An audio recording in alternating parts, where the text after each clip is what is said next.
ব্যবস্থাপনা পরিচালক ও বাংলাদেশের সাংবাদিকদের মহাসচিব আব্দুল রাজ্জাক বাচ্চু ভাই কুষ্টিয়া থেকে আসছেন। আমাদের লেখক গবেষক আনুষ্ঠানিকভাবেই আমাদের কুষ্টিয়া সাংবাদিক ইউনিয়নের সম্মানিত সভাপতি সভা এই বিষয়টা নিয়ে আপনারা একটু কথা বলবেন।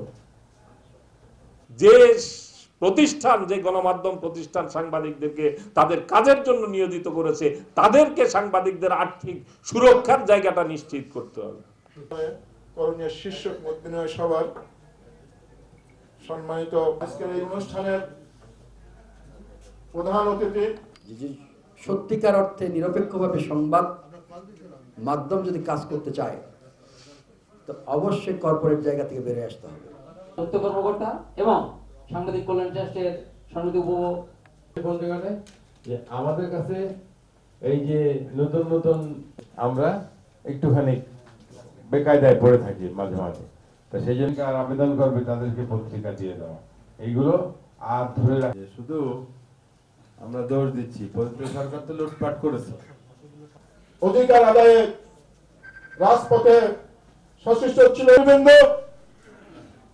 আমরা বিগত সরকারের সময়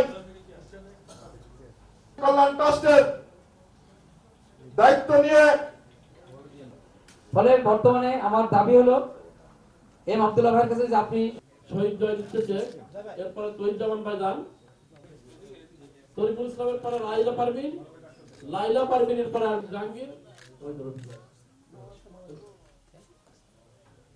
রাজিক জাহাঙ্গীর, তারপরে আছে আনোয়ার হোসেন, এরপরে কাজী রফিকুল ইসলামের পরে মীর মঈন হোসেন মুসা পাশে আছেন, আপনি যান। মাগুরার বন্ধুরা আসেননি, মল্লিক, মেহেরপুরের ফারুক মল্লিক সে আসতে পারবেন না। তারপরে অবস্থায় উনি পেশাদারিত্বের কাজ নিয়মিত করে যাচ্ছেন। আনোয়ার হোসেন, এরপরে লাইলা পারভিন, এরপরে মীর মঈন হোসেন মুসা, আপনারা সবাই স্টেজের কাছে থাকেন।